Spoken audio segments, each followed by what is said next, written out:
pod. You go ahead and you do what you need to do, even though we've already pressed record. We've already pressed record. Telling you, one day we gotta really just, I don't know, like put all of our bloopers out on the one pod. That's not a blooper. What I said was legit. Oh, nasty ass. What's up, y'all? What's going on? Nothing. What's going on? What's going on? Hi, peoples. Right now, we are currently recording 7:38 Eastern Standard Time, 6:38 p.m. on a Wednesday. So we got Dynamite going on, which is every week now. But we also got the NBA draft happening as we speak. Quick question for y'all. We did something like this similar, but things change. And I know for a fact my answer has changed.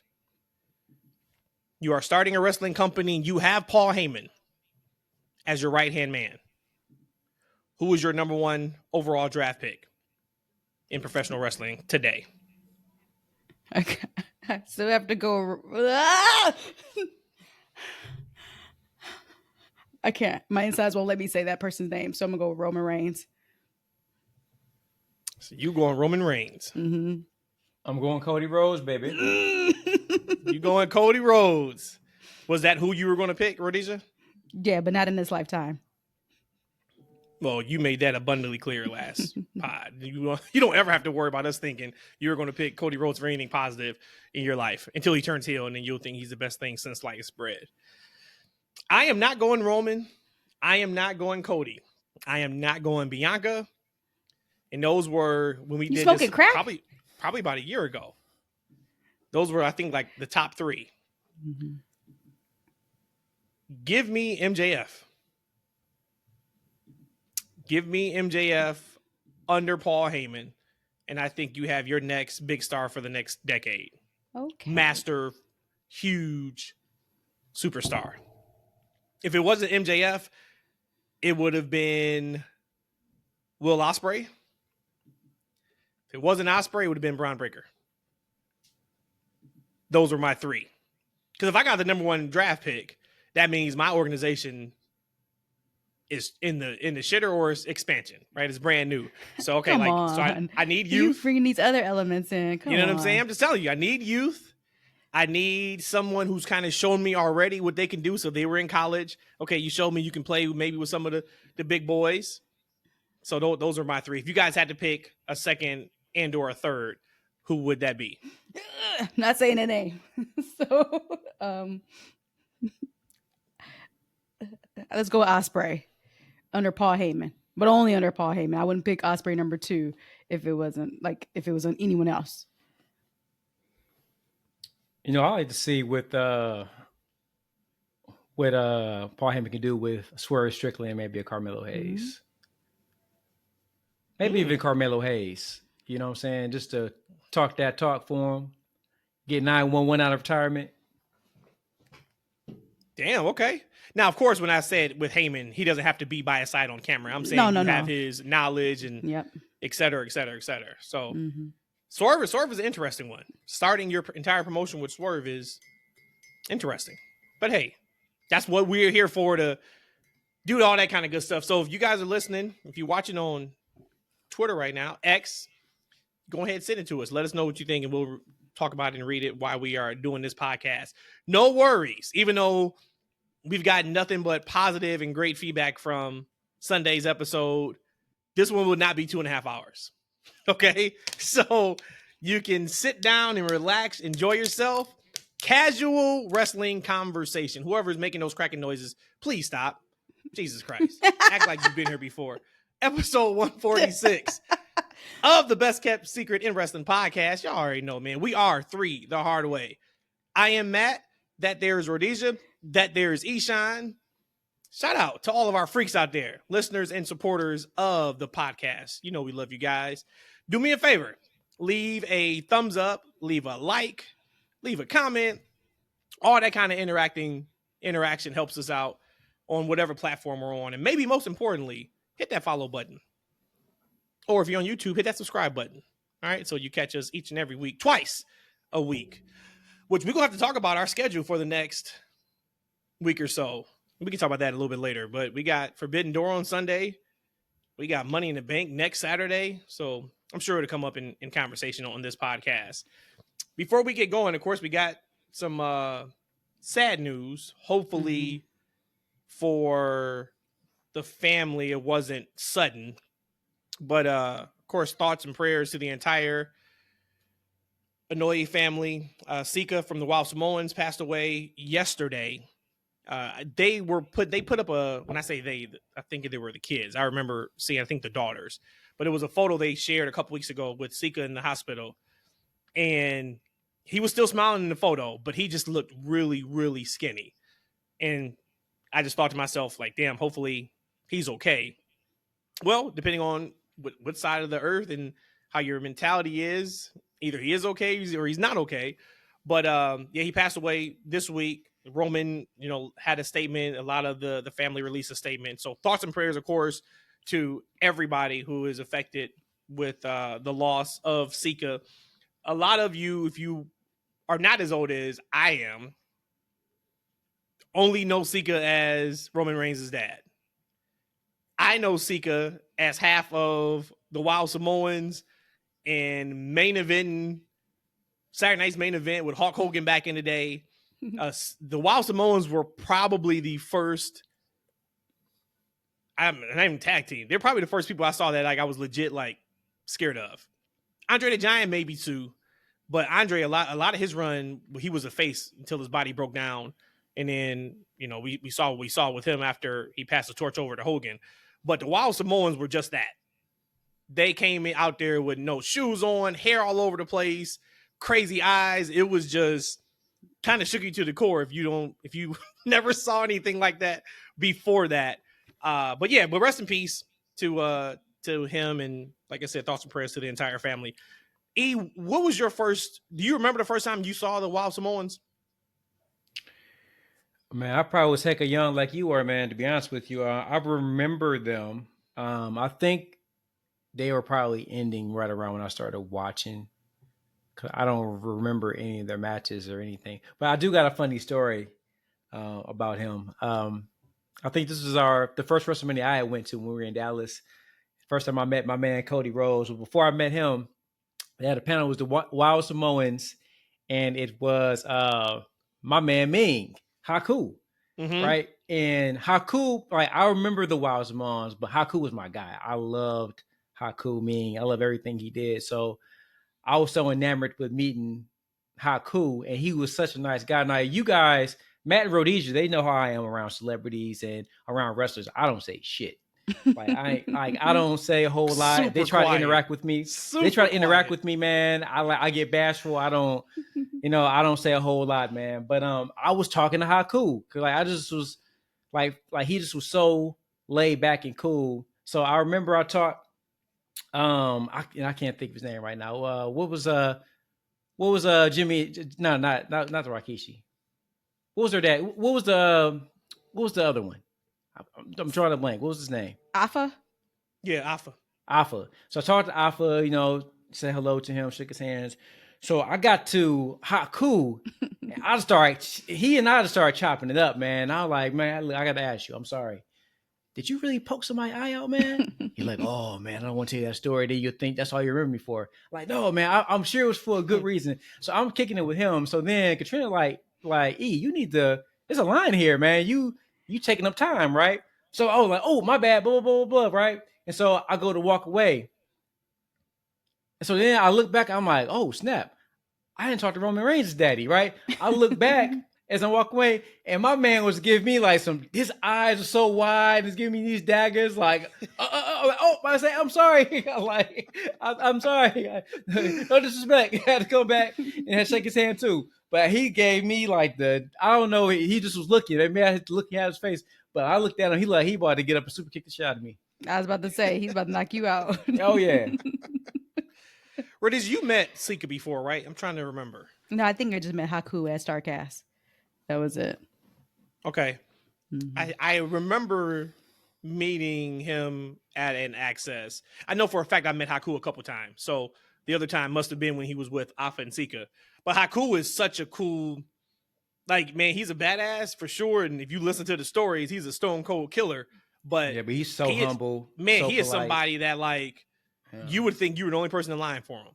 Like when I met God, he was with him, and he was like, "Hey, come sit down." And we sat down, and that was when Tama was like, "Hey, where you from, brother?" It's like, dude, we're not related, man.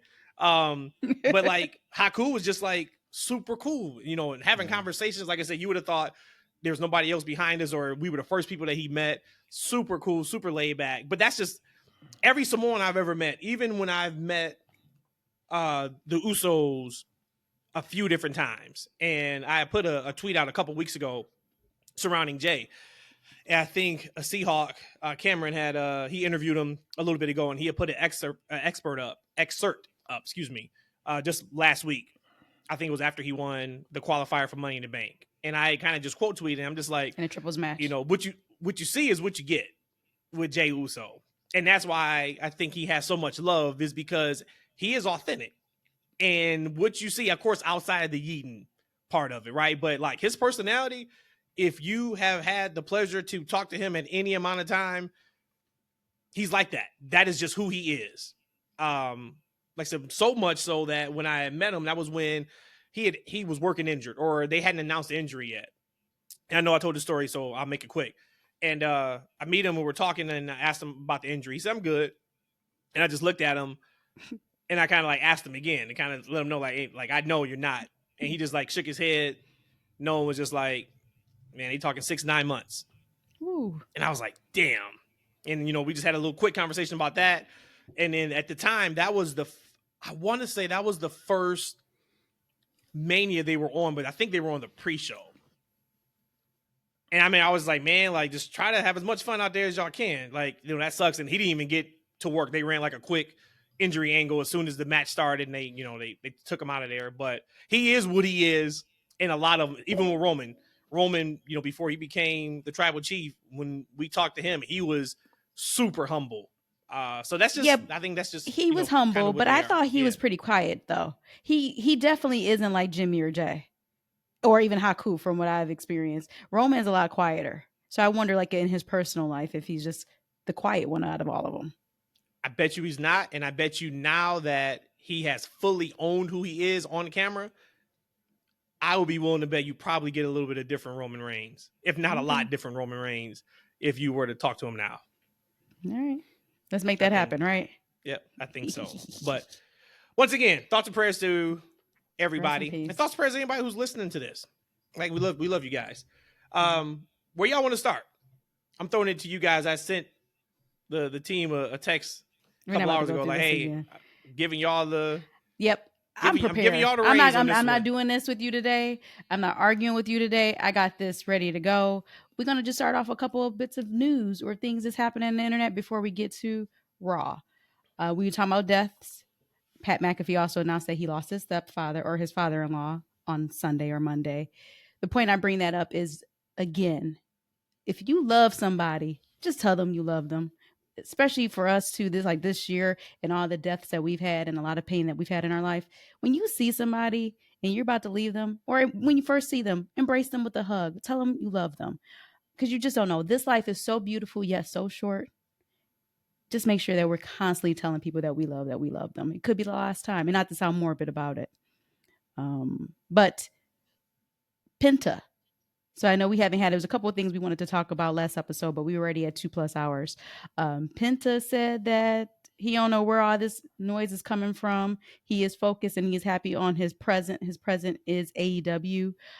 But with that being said, do you think he's kind of full of ish, or do you think that he does want to leave AEW?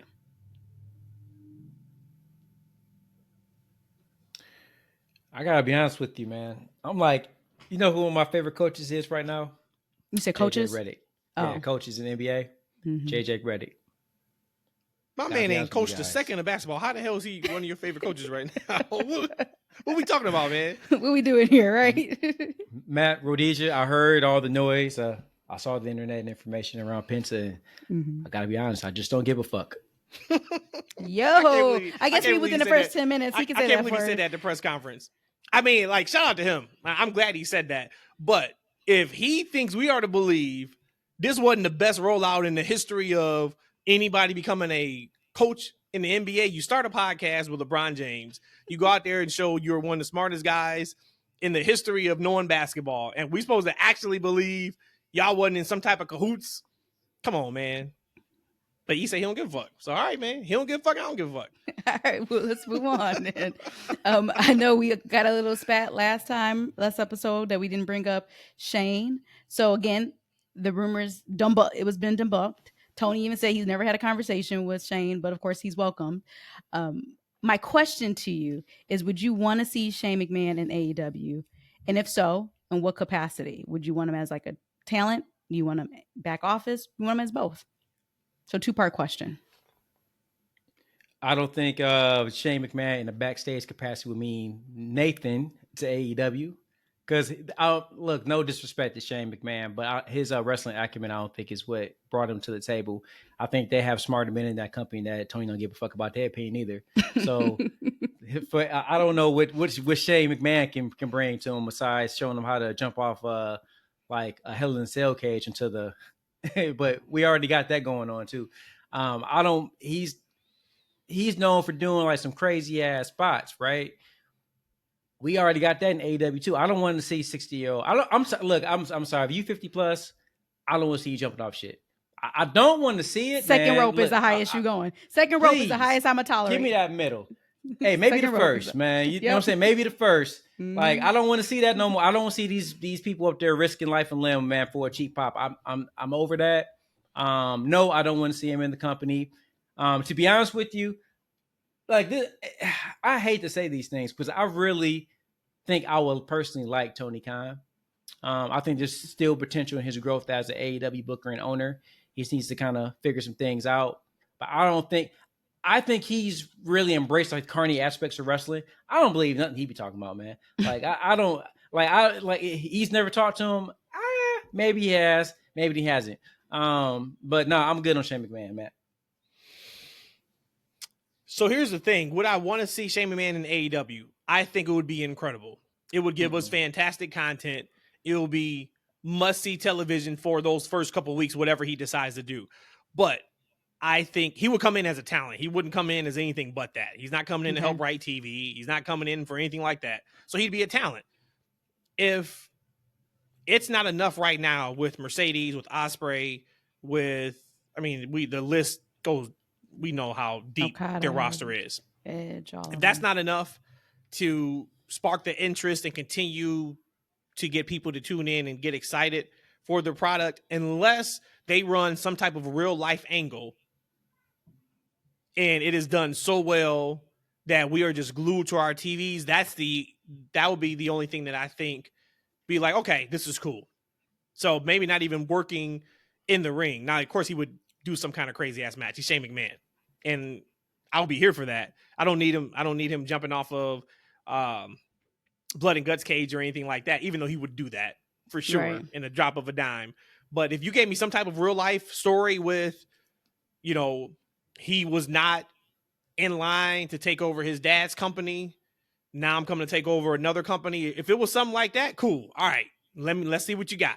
Let's see what we do here. But I honestly don't have the faith in the storytelling that's they would do that and then they would stick to it. And they would do properly, right? Yep. That's the problem. There was actually, we might as well get to it now. Eternal had sent us a tweet yesterday. Shout out to Eternal. Shout out to everybody who has been sending us messages and all that. Follow us if you have not yet. That's FNW. But he said, I find WWE very interesting. I would like to hear from the pod. Raw feels more like a TV show than a wrestling show. SmackDown is more wrestling than TV show. And NXT is NXT. And that's hilarious because if you watch NXT, you know exactly what that means. Question is, what do you think AEW has to do to be different and get hot again? I will go last because I got like a whole thing. Yeah. So that's a very, very, very, very good question. And I feel like I'm doing it a disservice just to respond just the first time me hearing this. Raw being more like a TV show, I think it's incredibly important to, because it is a 3-hour show. And we remember the times, even after H, where the 3 hours was kind of laborious and like it felt like it was hard to watch. So I think that is a good point. That it feels like a TV show because it has to be almost filmed like a TV show. SmackDown feels like a more fun wrestling show. That's why I think a lot of us, even just recently, would say what's our number one show we want to watch. We would say SmackDown. As far as wrestling shows, NXT's NXT. Now, what would AEW have to do? We've talked in length about what AEW should do. Just the answer, just right now off the top of my head, you still have to do what brought your original fan base over. You still have to have surprises. You still have to have the excitement around those matches. You still have to have Tony Khan bigging everything up, making this like the biggest news that you're ever going to hear, even though y'all can't stand it. But he has to bring that excitement, the energy to it. What they have to do now is find a way to make sure that they can storytell, but not lose why I like AEW. And AEW put on a lot of good, fun, fast, dangerous matches. There is a fan base of people who like that kind of wrestling. And I'm not going to come on here and say that those people who like that type of wrestling, shame on them, because that'd be a part of tribalism. I can appreciate and I respect kind of the machine of WWE and how they have it. It is a well-oiled machine. But I think for AEW, to make a long-winded answer quick, I feel that they need to continue to keep kind of their soul of what they offer to the masses, but also find a way to introduce the storytelling that makes sense, but not lose the integrity of what they've already built. And I know we know that you have to probably get people who's going to go in there and write, and you're going to have to go in there and probably make sure that Tony isn't the one saying yes or no to the final stuff. And actually going to ask this. Hey, if you go public, you might be held to standards that you got to produce a great show. So actually, forget everything I said. WWE is a public company because they have a board of directors. They want to be able to see profits. They want to be able to see production and results. Hell, shake the thing up, Tony, go public. And then maybe when you have a board telling you need to make sure that these people are watching it, you're going to do some other things outside of what you're thinking in your mind, in your box, in your head, and actually do something different and listen to other people. There we go. Yeah, that's very interesting. Definitely, I think that Raw and SmackDown are TV shows, and that's why they thrive. To be honest with you, I think you see more of it on a Raw because it's 3 hours, and I love it. When I was watching Raw, we haven't gotten into Raw just yet, but I just love that it's a TV show. It's very entertaining. It's episodic, and they leave cliffhangers. They make you want more. They make you want to keep coming back. There's storytelling, there's drama, cut scenes, and these are also, very prevalent on SmackDown as well. I mean, we had the Bloodline storyline, we have like the backstage interviews, the camera, like all of it is just amazing. NXT, man, whew, I know we don't have it on the docket, man, but I was watching NXT, some of these interviews. And I'm not gonna call anybody out. I'm just not gonna do that, man. No, do it. I'm not gonna do it. So hey, I'm gonna pull up something about me personally. Like, I am for everybody. I think that the world should have more peace and more unity. I think the overall, I love mixed couples. I think that's what the world is. I think we should all mix it up. We all look the same and talk the same. I think the world would be a better place. I love that. But as I love Black people and supporting Black people, so I'm never going to come on a platform and downplay a Black talent. I'm just not going to do it. We do it too much to each other. In some way, I'm not going to get this thing the platform for that, but I think there's too much negativity in the Black culture as it is. I'm not going to come over here and be negative about somebody until it's time. When it's time, I got to give it up. We got to say what it is.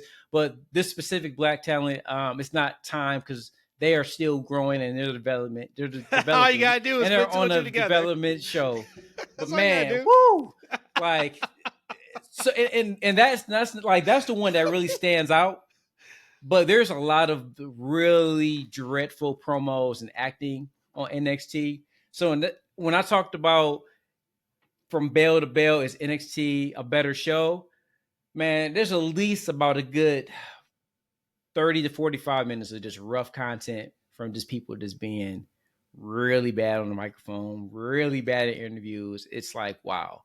But with AEW, we got to think about like how AEW came around at a perfect time for wrestling and wrestling fans. Like for me, I thought WWE was the craps. I thought it was horrible. SmackDown, Raw, I had pretty much stopped watching them.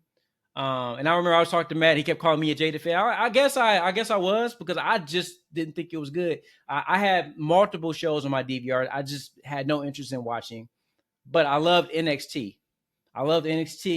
But I wanted a little something extra. And AEW gave you really fast paced, new stars, a fresh approach, exciting energy to every program. And it came at a time to where wrestling fans wanted more out of the product. We wanted our voices to be heard. We wanted to be part of a promotion to where they listened to us and they cared about what we thought. Because for years, I felt like Vince McMahon did not care anything about what we wanted or what we wanted to see in the show. Tony Khan came around and he absolutely cared about what we wanted, right? For that fan base at the time, we wanted hard-hitting, hardcore wrestling. He gave that to us, and it was powerful. But we needed the show to continue to grow. And the show did not grow, right? Beyond its deception of, I'm just giving you hard-hitting hitting matches. And let's just be honest with you. Great wrestling alone does not sell. It just doesn't. It doesn't draw. It never has. The biggest wrestling, the biggest moments has always been around characters and stories. Period. It's always been behind a draw of a Hulk Hogan. It's a character like Luthez. It's always been about the characters and the personalities. So AEW needs to make their product more about the characters. They don't have to be WWE light. If you look at NWA back in the day, they were not WWE light. They were doing something totally different than WWE was doing, and they were very popular. NWA back in the day were selling out, making millions of dollars. They were just mismanaged, as WCW became.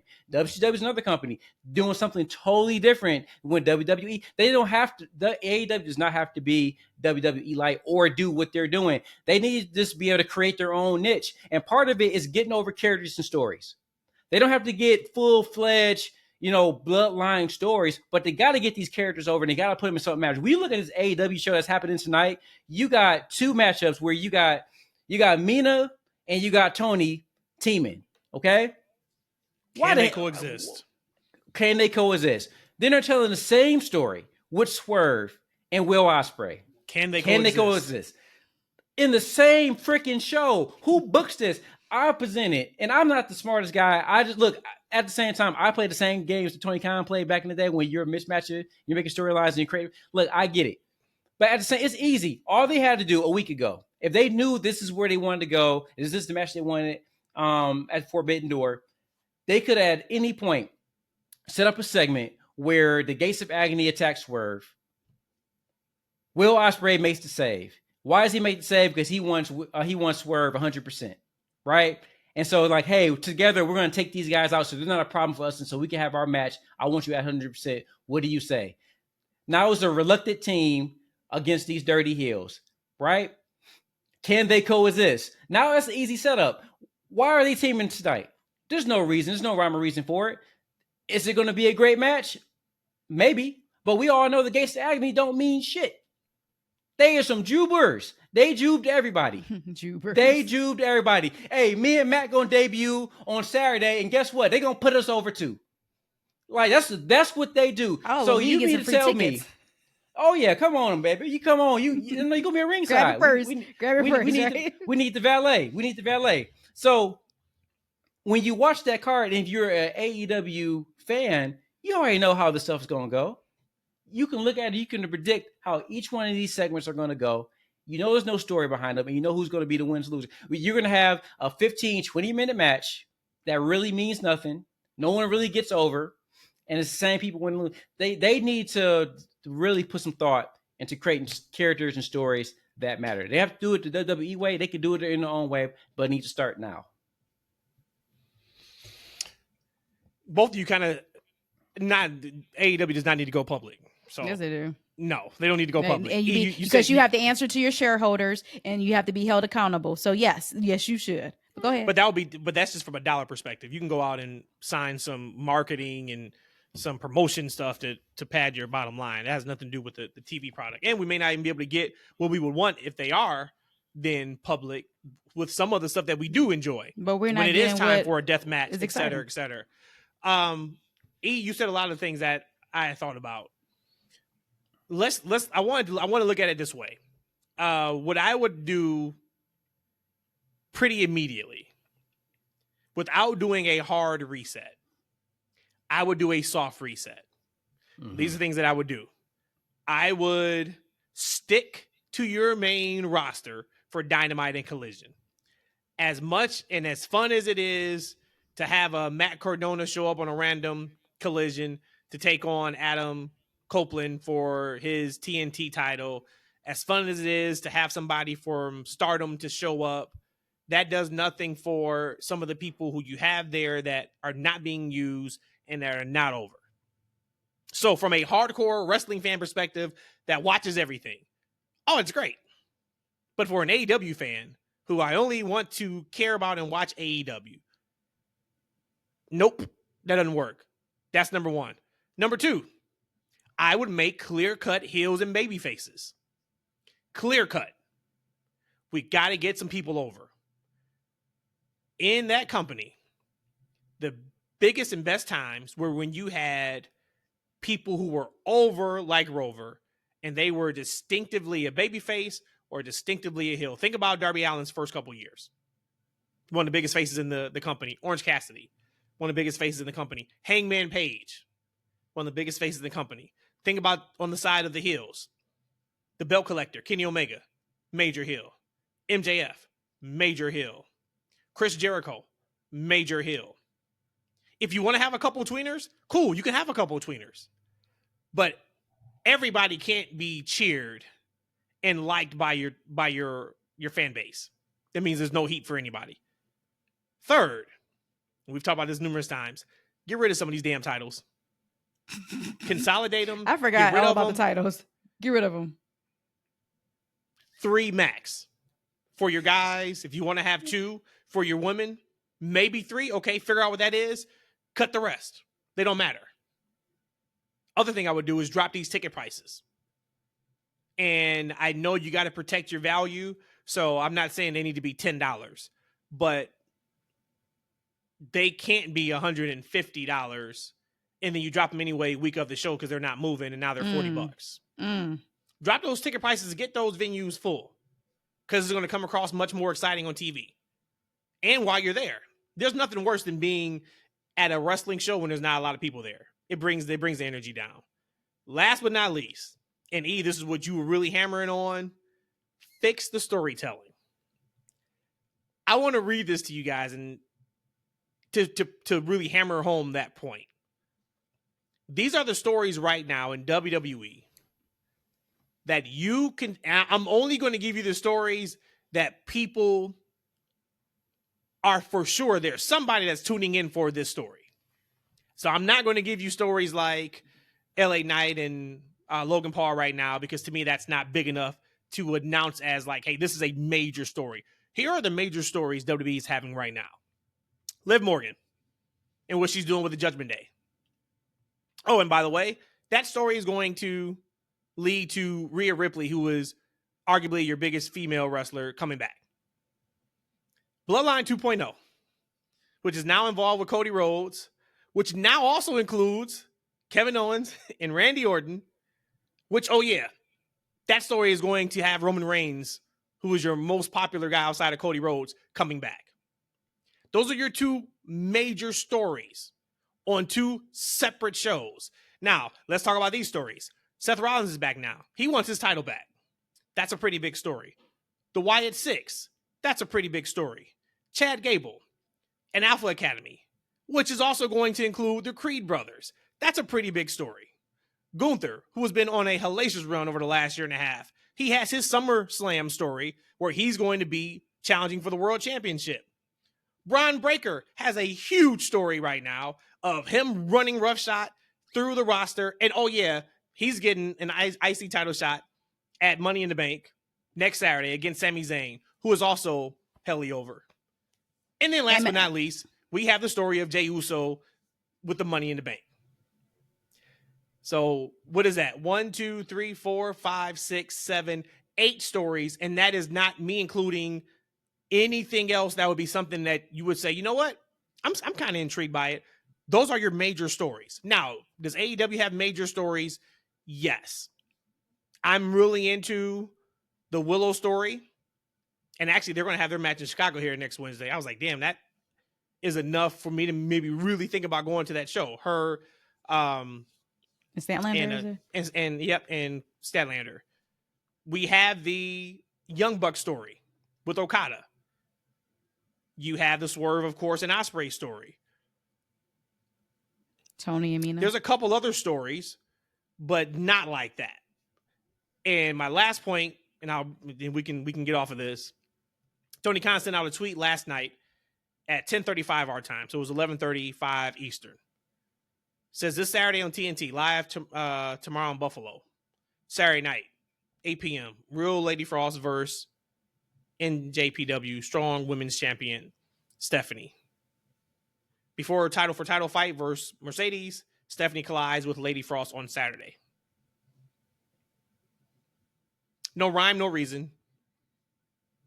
She's just in a match on Collision against Lady Frost, who I don't even think Lady Frost even has the All Elite graphic yet. That's what we mean. You could have had Lady Frost just cut a promo tonight. Give her 30 seconds. She's showing up and she wants to fight. I'm looking to make a splash. Where's Stephanie? Oh, Stephanie's not in the country yet. Whatever, right? Okay, Stephanie, come see me Saturday. I know you'll be here Saturday. Forbidden Doors Sunday. Come see me on Saturday and let's have a one-on-one match. Tony Khan or Angel, whoever you want to have after commercial break says, you know what? It's on. Check out this match. Then show the graphic on television. Now you've built something around that. Super quick, super easy. Instead of sending out a damn tweet almost at midnight that like, okay, great. And I looked in the comments right then. And the comments was, oh, it's going to be a great match. Oh, this is going to be a great match. And that's not to knock the great match thing. But I think all we say on this podcast is if it was going right, much more people would be invested into AEW right now. I agree with all 6 bullet points, and I wrote them all down because when this all happened and they start taking off, I'm going to contact Tony and get some money because you set the blueprint down for them. One kind of retort I have is your first one, the surprises of wrestlers. Although I 100% agree and understand that fan of AEW who don't watch all of the wrestling, who is this person who's debuting? Like last year when Ospreay came. Okay, he had a big pop. Yeah, he had big new music and all that, but who is he? Okay, I don't really care about him. I think that was one of the great things about AEW, especially in its infancy, that people enjoyed about them because you would see surprise wrestlers. That Forbidden Door is now open. Forbidden Wall is nuts. The fourth wall. Is that what Liv is going to call her thing after Dominic? Maybe so. Oh, especially because after she got them gifts, picks, and a championship, they have no choice there. But I can't wait to talk about that too. Yeah, but that's just my thing. I want them to continue that. Maybe not as much. The Forbidden Wall. The Forbidden Wall. I like that. That is when I talk about how AEW still surprises me, and I talk about how WWE has a couple of times in this last year has surprised me, but where they lost me as far as like being able to surprise me. I love that about AEW. So when I say they do something where the story makes sense, but you don't lose the integrity of what your foundation is, the soul of AEW, I think those things are great. Now, can they do something a little bit different? Sure. And we're also in Forbidden Door season. So that's why we're seeing a lot of these other people. But if it's not Forbidden Door season, yes, when you bring someone new who no one knows who they are, if they're not watching New Japan or they're not in the indie scene, you don't care about this person. And if you only see them for like 2 weeks out of the year, no one really cares. But I do like that because I still think that overall, as an AEW fan, you kind of welcome that face that you haven't seen before. But everything else you said, I think you knocked it out of the park. But for me as a fan, I still want to see these people, because I'll tell you, as a pro wrestling fan, if someone comes on and I don't know who they are, and especially if I don't recognize them by name, I am going to go on the internet and I'm going to try to find out who this person is. Will the average person do it? Maybe not. Maybe they just want to turn on the show and enjoy a show. But for me, as a original AEW fan, I would be open and accepting to that. But that's all I have to say. I gotta tell you, man, I ain't trying to do it. I ain't trying to do all that shit no more, man. Like, though, you want a mod, right? That's all, man. Look, I'm not trying to put on. Hey, I love me a mod, goddammit. But look, I ain't trying to turn on your TV show, and I gotta do my own research, man. Like, right, like when I watch other products, like they tell me everything I need to know as I'm watching it. There's the commentators are selling it. I'm getting backstage interviews, and typically before the stuff happens, I know why it's happening. So, like with the Lady Frost thing, right? They just sent out a tweet like, why didn't they build her? If they knew this match was coming, why didn't they build her before the match? They don't have to do it on Dynamite, right? They can do it on Rampage. Nobody watch that shit anyway. So put Lady Frost and give her a couple, have her wrestle like 2 or 3 times on Rampage. Put them on Rampage, and then she cut a promo like, "Yo, I want your ass. I'm coming for you on Dynamite." And then they answer the call on Dynamite. So then you give her, now you can show a video package of her whooping some ass on Rampage. Like, it's easy stuff. That's what they got to do, man. Like, I'm just over the fact with AEW to where I got to figure out y'all shit. No, give it to me, because they giving it to me hard. No pause. No pause. No forbidden wall, right? They give no forbidden walls. That wall is knocked down. Mm-hmm. Right? They gotta figure out the story, and like Matt, you're on point with everything, all the bullet points, etc. But they got to get that story, that character. Like if they want to look at a group, here's the thing though, and we can leave it. I really want to get into Raw, some cool things on Raw, but Tony Khan was a big Paul Heyman fan, and what's Paul Heyman known for? Fucking even in ECW, right? Even in ECW, when people thought it was major only about blood and violence, no, it was stories, long-term stories. Boy, too. Oh boy, yes, yeah. I mean, yes, they had great wrestling. See, and that's the only thing is that if that's the only thing he got out of being a Paul Heyman fan, and he said he was a Jim Cornette guy too. Like if that's all you got from watching ECW was the blood and guts and the crazy stuff, then you weren't a studious fan as we thought, because there was a big time story in those Tommy Dreamer and Raven matches. That feud went on, and that story went on for 2 years with the turns and the twists and etc. Man, like the Sandman Raven stuff. I think didn't Raven like turn his kids against him or something like that? I mean, it was some stuff going on in those stories. Like, and I don't get if he was a student at that game, he didn't pick that up. And you know what's funny too, and we will leave after this. If AEW is doing as well as they should be, and this is not a knock when I say as they should be, because their wrestling is fantastic. Mm-hmm. We still all watch their pay-per-views, right? So at the end of the day, we're still AEW fans. But if they were as good as they should be, we were not having this conversation, because then we just chalk it up to, hey, you know what? That program is not for me, or that show is not for me, that promotion is not for me, but it is for a lot of other people. But when you see the drops that you've had, think about their first episode was 1.5 million people tuned in. And that was due to how bad WWE was. So you brought that up, and I can't wait for them to sign their deal, because I am going to go back and watch. Honestly, I'm going to go back and watch like the first 2 years of Dynamite. It's going to take me a while, of course, because I want to see, is it really close to what they're doing now? Or is it revisionist history? Or was it so fresh and so new and so good because of the shit we were getting from WWE that no matter what they gave us, it was going to be better, and we were all about it? It was the first and third. And that's what I said like about 2 months ago. They haven't really changed. That is a problem in itself too. But outside of like, they haven't done anything different that they haven't done in the beginning. It's just now they haven't evolved, and now that is like the issue and the concern there. And I would love for you. It's super strong too, right? You guys ain't got that kind of time to watch all those shows back. But if that would be cool if you guys can watch me like the first couple, because I would tell you, and Matt and I would talk about this. Like NXT was a much better product than AEW the first couple of months that they aired. But AEW was much more exciting. It was fresh and it was new. And it wasn't in the basement. It was in the NXT was in that basement. Yeah. It was like they're still in the basement. They just turned the lights on. They turned the lights on. That's all. It felt different. They remodeled it. Last thing I had about AEW was into a segment of the AEW fans, the hardcore fans. They would say their storytelling is good. I saw somebody tweet. I can't remember who it was, but they were asking about. So MJF is taking on. My apologies. I don't even know how to say his name. Lucha Randomo. See, I'm not going to do that. Oh my God. For a second, I was thinking like, that's his name. You are out of line. You dropped the F-bomb in the first 10 minutes. Luca, I give no fucks about. Podcast, Rhodesia, so he can drop as many F-bombs as he wants. You should be able to drop some F-bombs sometimes too. Look, get the fuck off my screen. Fuck. Hecka Cyril? What I think it's Hecka no, get off my screen. He said Hecky no. Hecka no, you're gonna do the job.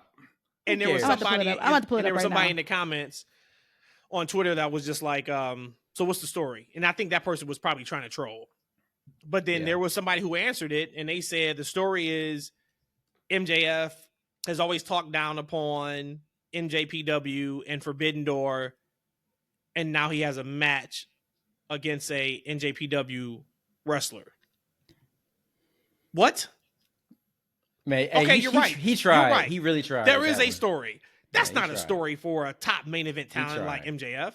I'm pulling his name up now. Applaud that man. He tried though, man. You gotta give him some props for that. He tried. Hechicero. It's Hechicero.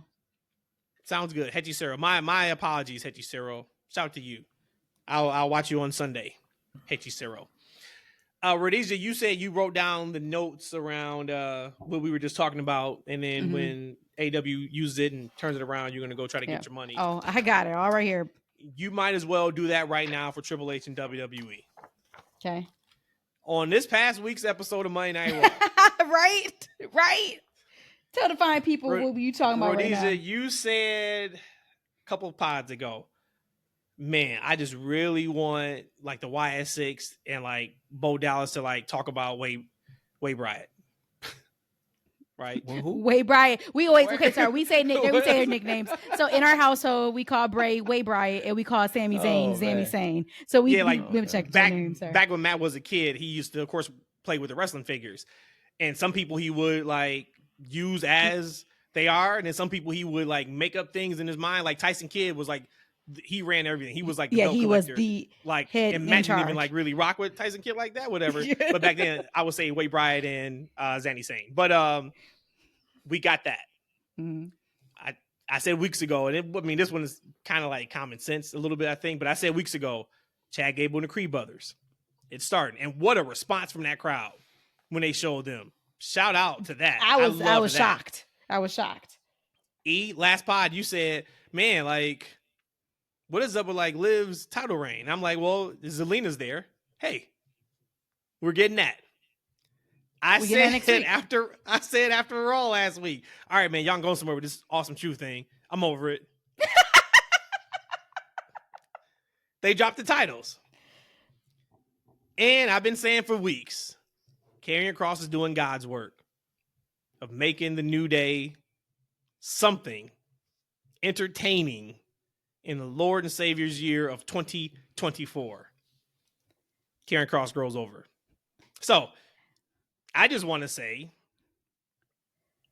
it's here, baby. If y'all not listening, if y'all not checking this out twice a week, you're missing out. Now, maybe you don't like spoilers, right? But when I put y'all up on game, when we put you up on game, it's there for you. It's there for the takings. Just take it. Let's stay with Karrion for just a hot second, because I don't think I brought this up on the last pod. I think we kind of ran out of time.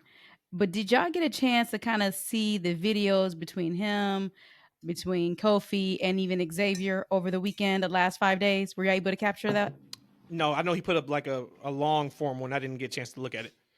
First off, this guy is, we talk about wrestling minds. And again, the question now is what has to happen for the vast majority of people to be interested in Karrion Kross? I don't know the answer to that, because I think he has all the makings of what someone you would be interested in. But he does like this 11-minute video kind of on like this demonic psychopath side, and I don't want to do it a disservice. So if someone has 12 minutes out of their day, go back and watch it. The way he storytelled and through this whole segment on this video talks about how Kofi is really bad mouthing Xavier all along versus him being Karrion Kross. But it was done almost like the video package, and I don't want to jump ahead, like we saw from Wyatt Six.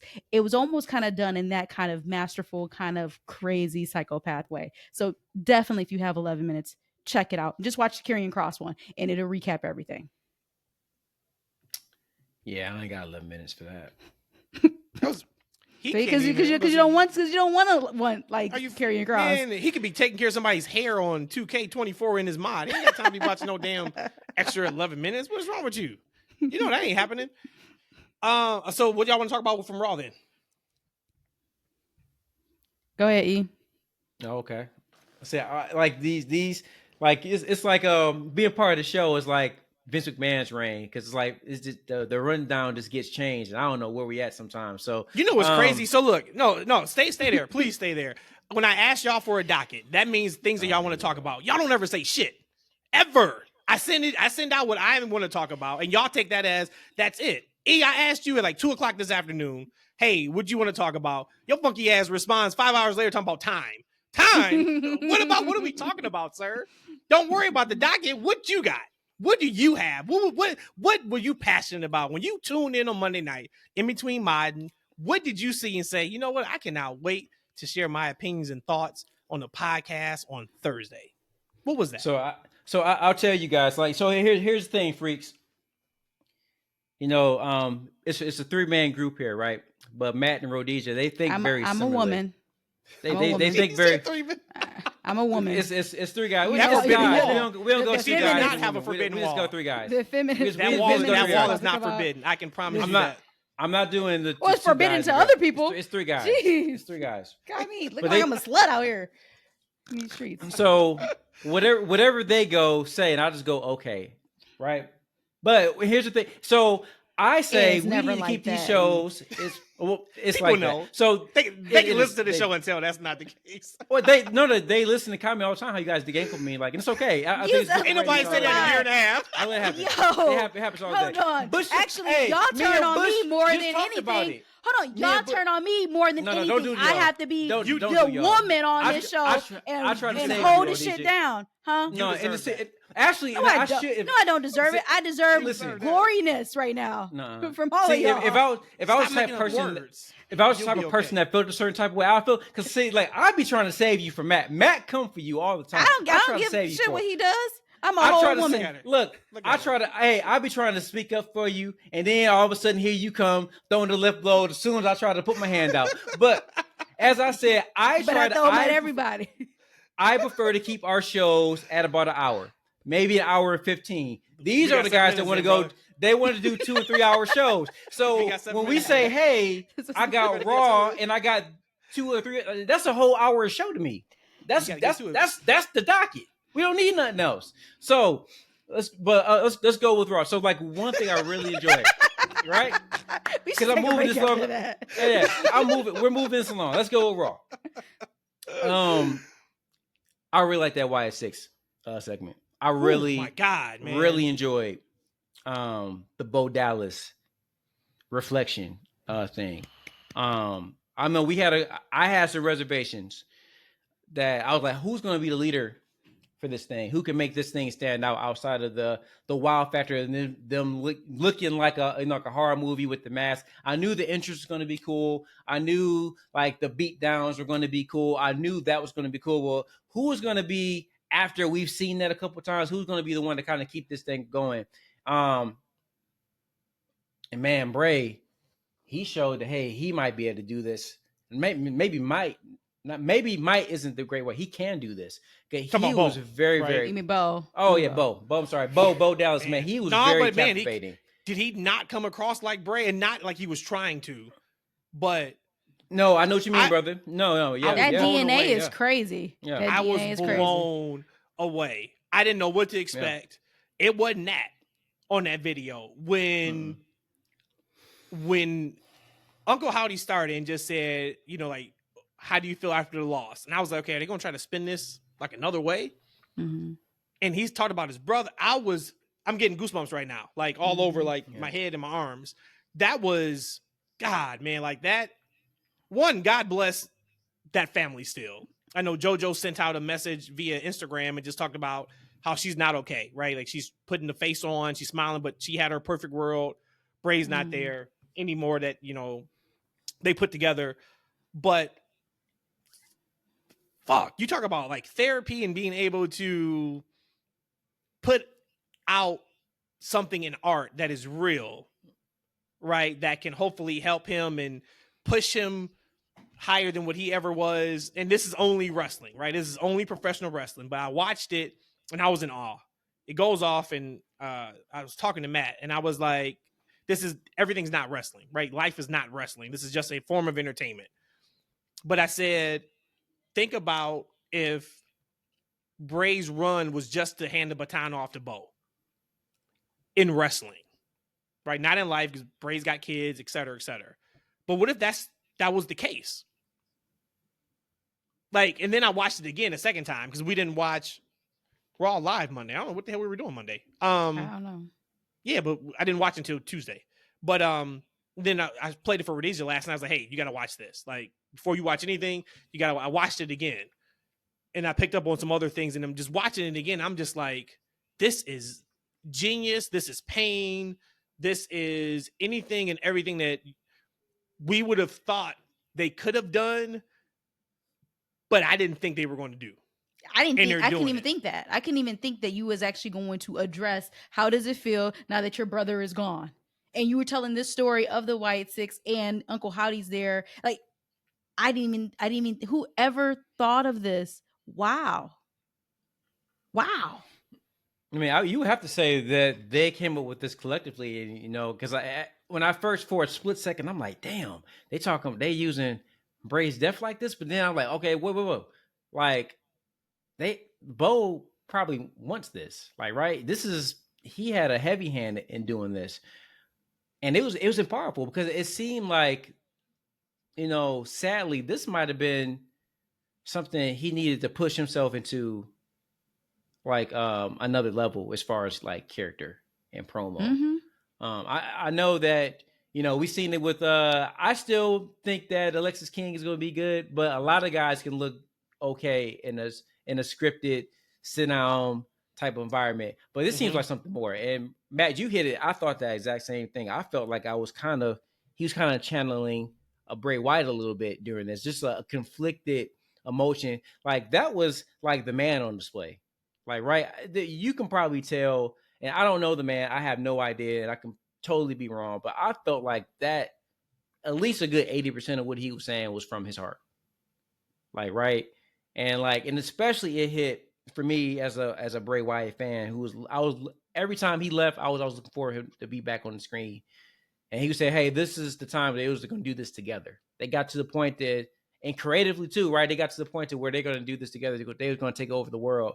And they weren't able to do that, right? And then you think about how that might be deflating for a person. Not only did you lose somebody who's hugely important to you in your life, right? But from a career perspective too, like, yo, this is our time to shine together. This is what we always talked about doing. Yep. And now always that's not there for them. And we're here. Like, we're here. Man, like we are now here, and this happens, man. And then so the whole promo got me, and I think it was 100% him. I know you got it in the 80s. I think it was 100%. When that damn camera panned out and you could see they were in the Firefly Funhouse, man, there it is again. The goosebumps again. Yep. I was like, okay, all right, we're here now. Now it's a matter of does everybody get their own video package now?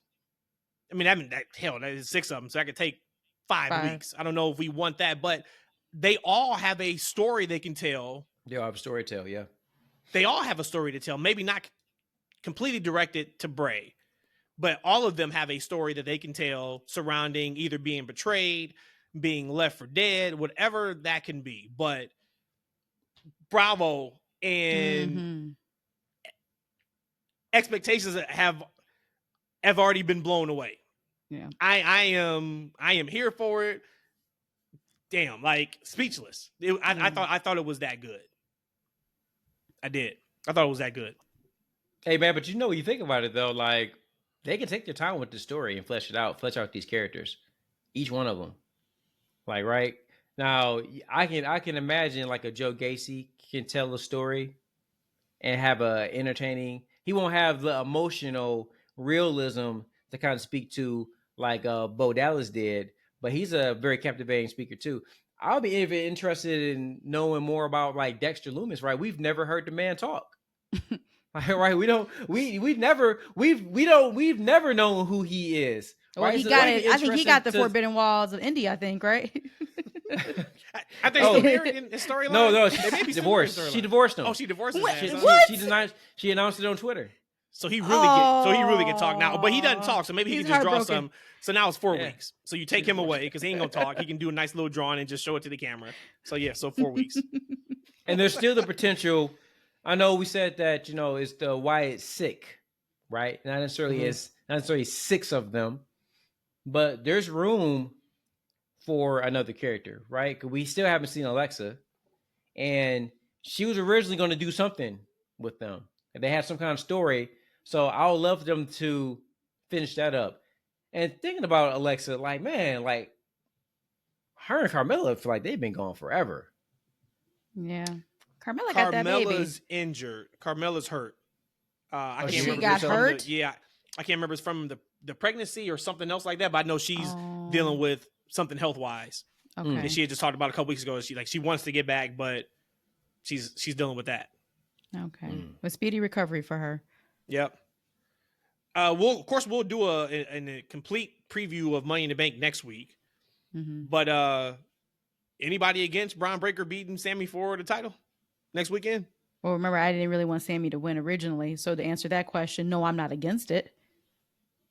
Is it too soon for Bron? Hell no. Put the rocket on him. Yeah. It's either sink or swim, right? It's either sink or swim. Yeah. So, I mean, there you go. But I would be a little scared just because he doesn't need to have that ultimatum of sink or swim because we have so many great people at the top right now. Do we want to possibly have him sink? And it was unnecessary. That's the reason why I say, is it too soon? I think it's too soon. I like to see him kind of run amok as a crazy man. I think it's a different story when you're the champion. Mm-hmm. Like I want to see him as the hunter, not the hunted. Like I think there's still more meat in the bone of that. I think him basically, based on how the story has been going, I think you're going to probably see Kaiser and Sheamus interjected in that. Ooh. We maybe get a 4-way. And godly, man, like that Kaiser knee? brother. Kaiser, man, he is showing up. And are you guys, when I'm watching the match, were you guys surprised at how much like Brian gave Kaiser? Because Kaiser almost pretty much dominated that match. He was countering the shit out of Brian. I thought it was right on par with what they think about Kaiser. Until Sheamus came through. Dude. You know what I'm saying? Like, it can be a squash because they're high on Kaiser. And hopefully he's good, too. I know there was word that he may have been injured in that From match. the knee? No, from the ribs. It was like he was holding his ribs or something, Yep. And so I haven't heard anything since. But I do know that was word backstage was they thought he may be injured, which is the wrong time for him. It's never a good time to get injured. Right. Yeah. It's the wrong time right now for him to get injured. Mm-hmm. But he's getting hot. He's getting hot. Yeah, I thought it was great. Now we got to get to it. It took us an hour and 3 minutes. Oh my gosh, I think in a hour good way. 3 again? Yeah, so according to E, we only got 7 minutes. He want to keep these bad boys an hour 15. In a good way. I think they showed their hand with the Liv Morgan Judgment Day story. Yes, because what we got out of that was showing your hand. That was fun and exciting, and it was a surprise for me. So yes, I'm okay with that showing the hand. And we're talking about what's about to happen, like with her and Rhea and all that. Is that where you're going at? I'm saying in terms of where this thing is heading. So Finn Balor took the hotel key a couple weeks ago. We ain't heard shit about that hotel key since. Okay? There's something with the hotel key. He did it on camera. They got to revisit that. She gets Judgment Day, the tag title match. Damian Priest shows up. Liv is coming out the locker room. Finn's the only one in the locker room. So she's around Finn again. Priest and Seth have a promo segment. Here we go. Priest basically said, okay, you want me to leave Judgment Day if I lose? And that's cool because they need me way more than I need them. Yep. Oh, boy. Oh, shit. Yep. Okay. I was like, sheesh. Oh, man. You gonna live to regret that, buddy. All right. Finn's about to take over. I don't know. I haven't thought yet exactly how I think like every detail's me played out, but Liv and Finn are in cahoots. Mm-hmm. I think we can for sure say that. What I'm trying to figure out, though, is that we know Damian may be a better face than he is a heel. And if WWE believes that, and they're still really high on him, as they should be, Rhea's a face. Priest is a face.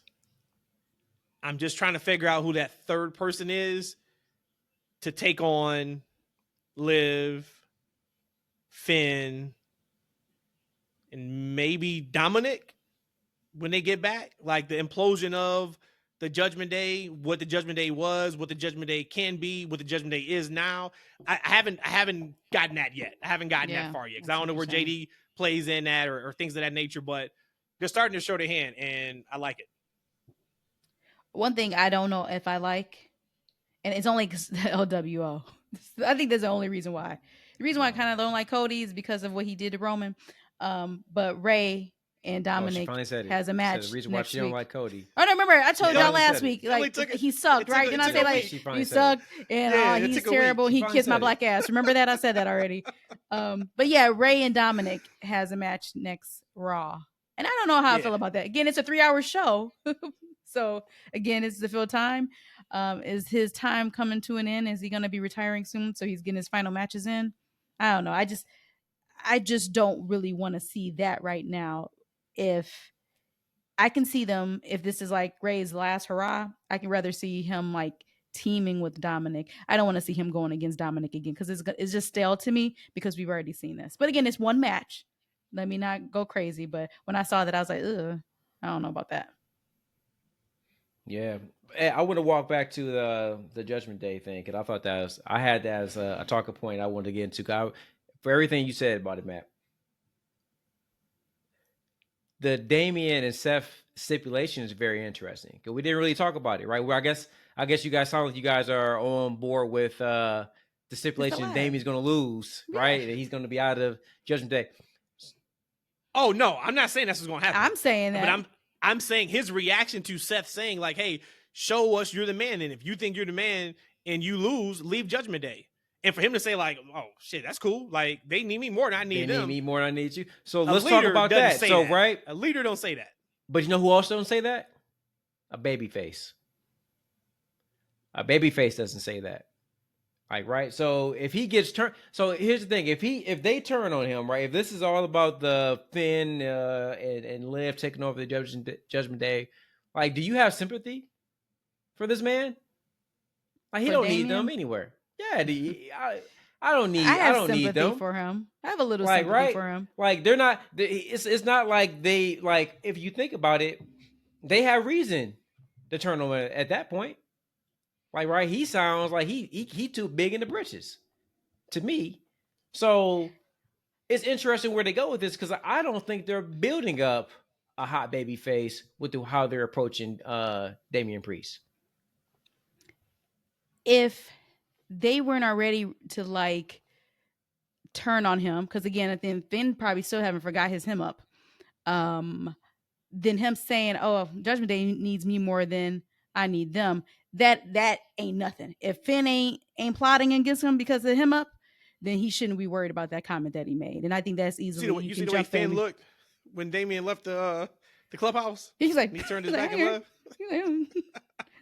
So Finn, I'm telling you, Finn, we gonna see in like a month to 5 weeks or whatever, you gonna see that flashback, right, of the taking of the key and all the plotting, and it's gonna stem back. It's gonna stem back from when he got hemmed up, and he's like, "Oh, I got you." It's going to go to when he said he's going to win the Money in the Bank and then challenge him. And he was like, I'm challenge Cody. You thought I was going to challenge you? Yeah. All of that. Like, it's all there for us. How they put it together is what's going to be the fun part of it, because I still just haven't figured out yet. Is Liv only really trying to rock with Dom because to get at mommy, or does she? You know what I'm saying? I'm just trying to figure out that part. Like when Rhea gets back, where's Dom?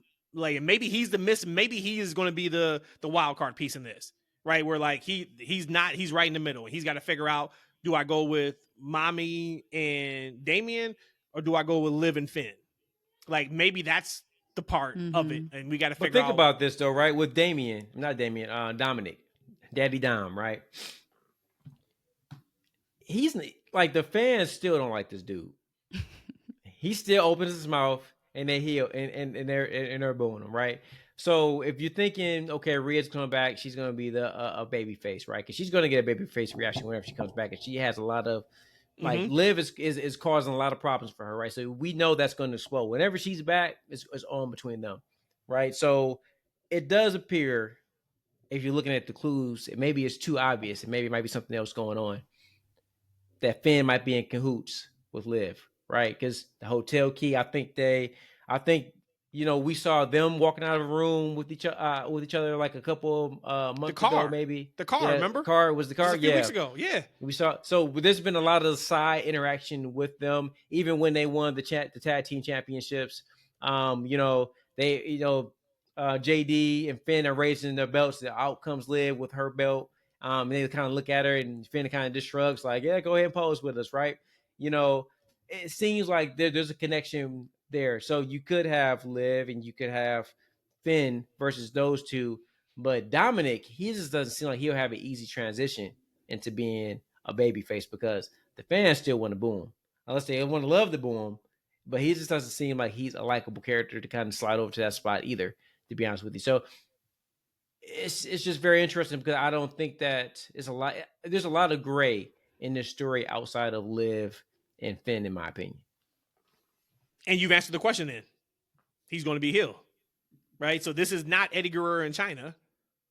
This is more, who was that? Trish Stratus and was it Christian?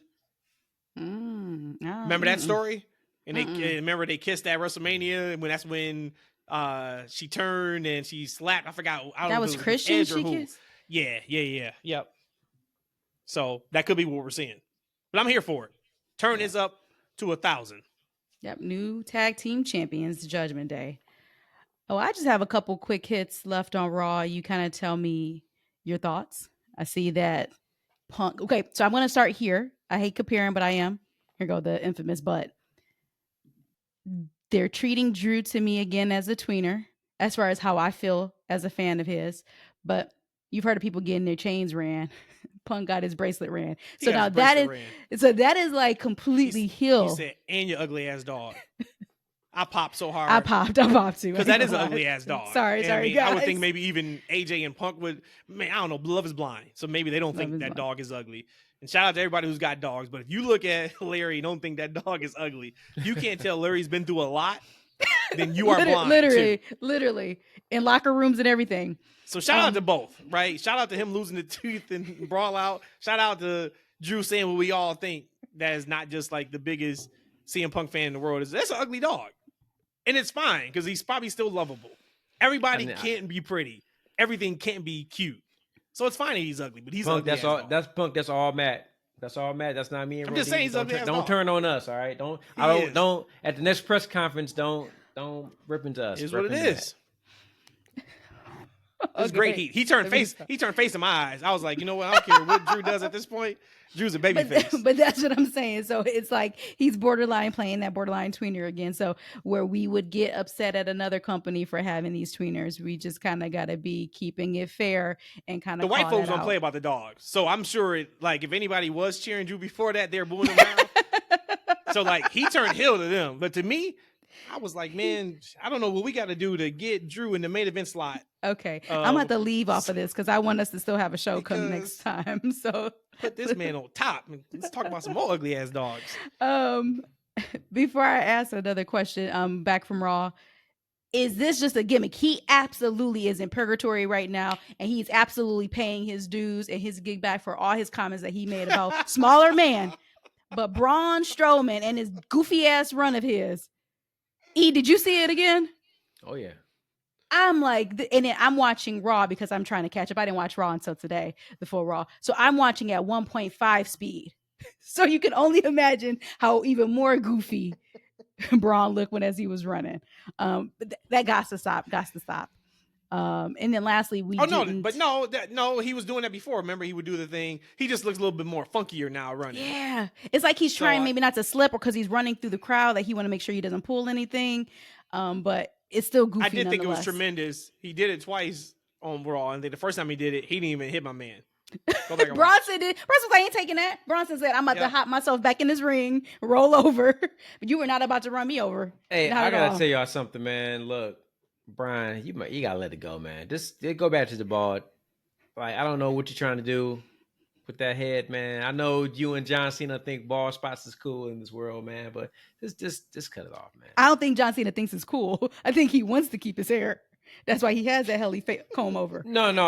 Listen, John, look, John is a millionaire. Like, here's the thing about him and Brian, man. Look, if I got his money like they got, I'm getting the best of plugs. I'm getting, my hairline will be extra crisp. Like, I will have $1 million hairline. Like, you mean tell me they can't put $1 million in their head every year? Like, I don't get it. Guess if you got makeup, brother. Though, where is the line of when you get older of things to keep and things to try to hide? Right? Okay. Like, Vince going all black in the mustache, that's too far. Too much? That's too far. That's too much. Way too much. Well, I mean, I would think you would have thought of something else that Vince did that was too far before. No, sorry. You stop. We're not about to do that, because you know how I feel about how I feel about Vince McMahon.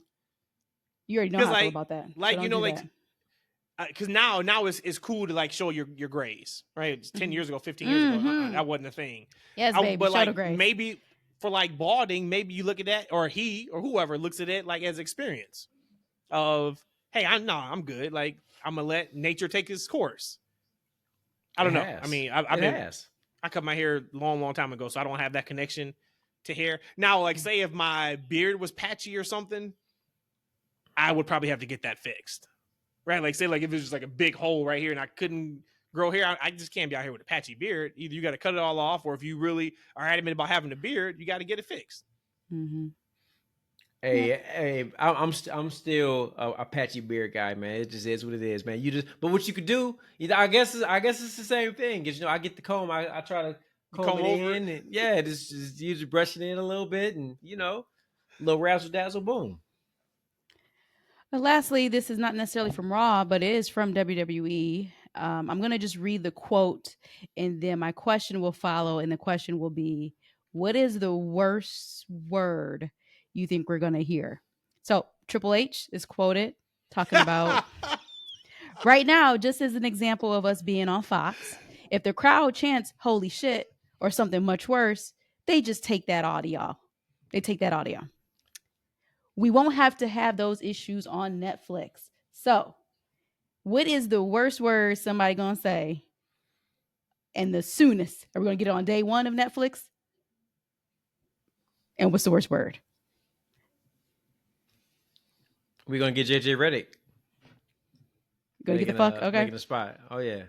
Yeah. I think I know Matt. I think Rock comes out, and Rock gonna say, "You do what you're fucking told." And then Seth Rollins' music going to hit, and he going to say, nah. Seth fucking Rollins is here now. And we just going to go on a range and road of fucks that we've never seen in the history of the business before. Everybody be saying fuck. Even Cody going to say fuck somehow, some way.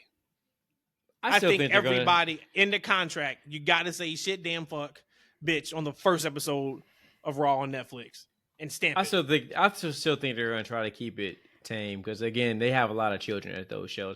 I know that we got a lot of bad parents out there, and y'all just swear and do all kinds of stuff in front of y'all young children. Seth but fucking Rollins ain't gonna care about the kids. But and he's gonna turn heel too, just so you know. That's I double down on it, man. Like, y'all bad parents, y'all sitting there cursing at y'all little young children like that. That's why we getting these messed up people when they grow up, man. So last thing, because it's funny, Matt asked me, like, what do I have? I said I had a thing about MVP. And I said I wanted to talk about it, but we're getting towards the end, so I'm just going to ask you guys a question about it. So I'm not sure if you're familiar with it, Rhodesia, but there's a series of I believe it was on Instagram, and people were asking MVP about the Hurt Business, and MVP in a nutshell replied to a lot of these, said, "Look, Vince didn't want the Hurt Business, and the current regime doesn't want them either." I was a little surprised by that. Now, we did get the Pride, right? We got Bobby Lashley, we got the Suit Profits, right? And they eventually added Brie to them. And I thought the four of them looked really good. I don't know what they're trying to do, heel or face, if it would end up happening. But what do you guys think? Do you like the Pride right now? They got stunned a little bit because Bobby's hurt. But do you guys like the Pride, or do you think they should have brought back the Hurt Business? Now, let's say Shelton was still with the company. So would you guys rather see the Hurt Business, the original Hurt Business, or do you think the Pride was the better option? With Vince, I think the reason why the Hurt Business isn't a thing in WWE is completely different from what Vince thoughts and thinking was, and then now after Vince. I am interested to know, though, why under the new regime of Triple H, why it's shot down, because it sounds like everybody says that if you bring something to him, he will listen. So it has to be something that we're not privileged to, as far as why they weren't a thing. No, of course I don't like the Pride more than the Hurt Business. And again, it's not fair because Bobby is not there. But we came on here before, and I've already said that for Montez, I just want, he's just like a caricature of himself, and that could be him. We've had a long discussion on this already, but I just feel like there's just so much more that can be presented with Montez that I think that he has, and that will make him so over. So Pride, no, I would take Hurt Business over Pride any day. Is there potential with just those people in the Pride? Hell yeah. But why Hurt Business wasn't a thing under Triple H? There has to be more to this story. Could have been something like, hey, they wanted not creative control, but they wanted to have it look like this, and H was like, no, that's not how I'm going to have it presented. So it had to be something else there. But I would still take Hurt Business over Pride. I just think it's a missed opportunity. I don't have a really big, long thought process on it. The Pride, I think, started as one thing. It didn't work, and I think they just lost their focus on it. Right? I think they tried to make the Profits heels, and the crowd didn't go for it. And Bobby's coming out there not helping matters when he comes out there looking like the biggest baby face in the business every single week. Yep. And then that's when you kind of can tell, it kind of just stopped. So to answer your question, would I rather have the Pride or the Hurt Business?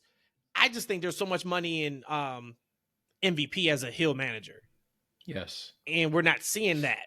Yes. Right. So give me the Hurt Business for sure. I just wonder. So I think it's a missed opportunity, but I also wonder if Triple H looks at it and just says all right, so what's the end goal? And maybe he doesn't see the end goal. It was funny because I forgot who it was. I put something up about actually this exact same thing when MVP made those comments. And I said missed opportunity. Somebody had commented and they said they don't think so. They think the Hurt Business ran its course. And they said it made Bobby, I think he said it made Bobby bigger in those first 6 months. And now it's not it's good now. No point in rehashing it. I never thought about it that way. I disagree. I don't think that's the case. But hopefully they find something for MVP. Because I said, so he's still under contract? Yeah, he's still there. Yes, oh wow. He's still there. Okay, so then that is just a complete waste of opportunity, because that we know what he's capable of, especially. I think he's a producer too, though, right? Okay, Matt, isn't he a producer? Ah, man, I don't think so. Well, he needs to learn how to produce his own shit. How about that? Well, I think he knows how to. That's why he out here liking all the stuff and showing he ain't happy. Yeah. I think he's going along. But for me, I gotta say, if you look at the four individuals, right? Now, I'm totally in agreement with the Bron MVP. I think that's maybe what the Pride was missing, was that heel manager to get them over. Because Bobby, he looks great in the suit. He still kind of came out with the smiles, but he's also ultra intensive. And I think MVP was that missing component that really put him over as a heel. And he probably could have helped the Suit Profits as heels as well. But you look at the team as is. you got the Street Profits versus Sid and Benjamin.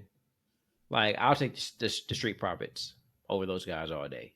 Now, yes, big fan of both guys.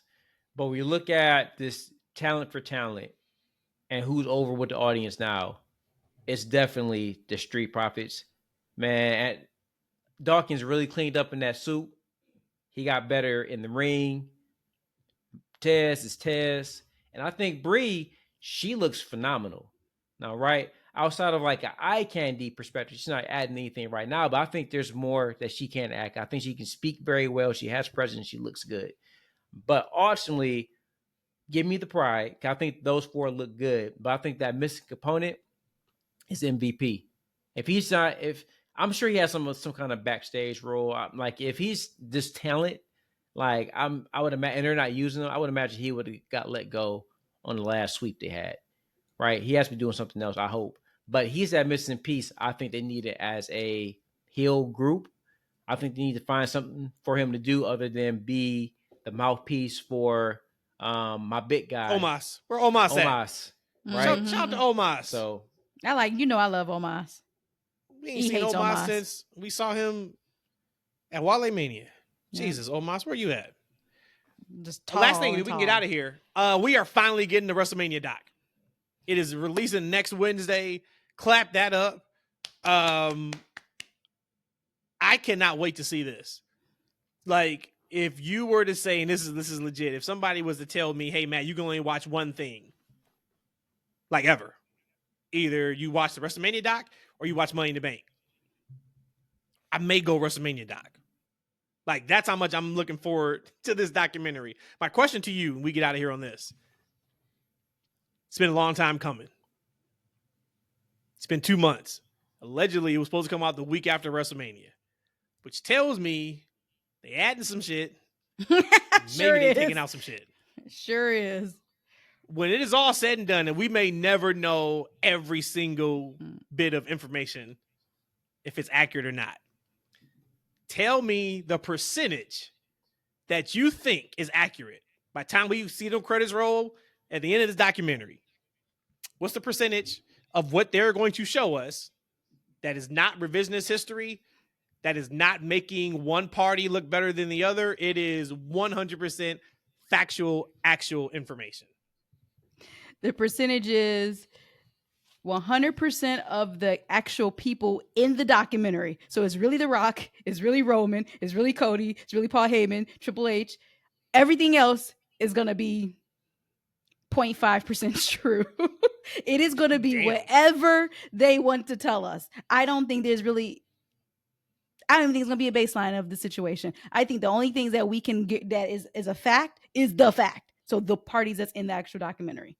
They've doctored that mug up so much. When it was supposed to be released and the rumors came out that Brian George, whatever his name is like, hold on, running back.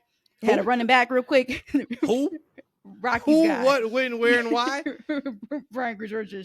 And so when he was like, bring that back, we already know what that was. Rock is the number one PR guy in all of all times.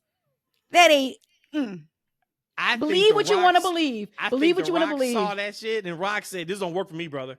Exactly. I think Brian George just came in and was like, Rock is going to come out as the biggest babyface ever on this documentary. Somehow, some way, Cody's going to be a heel. Going to be after his idea that, like, no, Cody wanted to go to the side. Cody said, "Rock, I know this means so much to your guys' family, and I was there when you guys were kids." And I said, "No."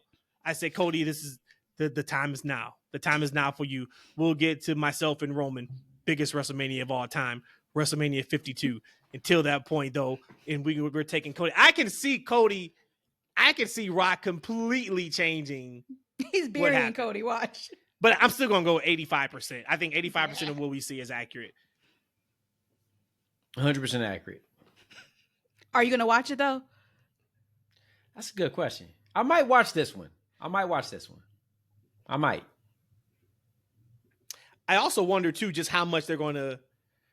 I mean, their documentaries show everything anyway. But something like this, I do wonder just how much they're going to show us what really went down. I will say we will all know, though, again, we never will know, but we will have a feeling of at the end of this, okay, this is a pretty accurate thing. Or man, you know that Brian Grazer just came and chopped that all the way up. So I think that we will know. Yeah, I think at the end of that, the end credits pop up. We are like, okay, that was entertainment, or wow, that was actually pretty good. We shall see, but I am super excited for it. All right, so real quick, guys, we got to figure out our pod schedule because we typically pod on Sundays. Forbidden Door is Sunday, so we'll figure it out. We're not going to figure it out in real time on the show, but the next pod, guys, I'm not sure what day you're going to get it, and then we'll talk. Maybe we can do a live post show Saturday night after Money in the Bank. It does come on, I think, like an hour early. They're talking 7:00 Eastern, unless my time is just completely off, and it's always 7 Eastern. But we only got 5 matches announced, so that could be something where we could do a live post show after Money in the Bank, and you guys can have that either Saturday night or Sunday. So we'll talk that out. So just keep up with us, and the next pod you get is the next pod you get. I'm not sure what day it'll be, but it'll be fun. I promise. We got you in at 1 hour, 31 minutes, and 4 seconds on this one, my good man. So we shaved off a full 50 minutes from the last podcast. Hopefully we did you right. There we go. We getting it. We already shouted out our socials, so we out of here. Thank y'all for listening. We will see you whenever we see you. Next time, we'll be here. Peace. Bye.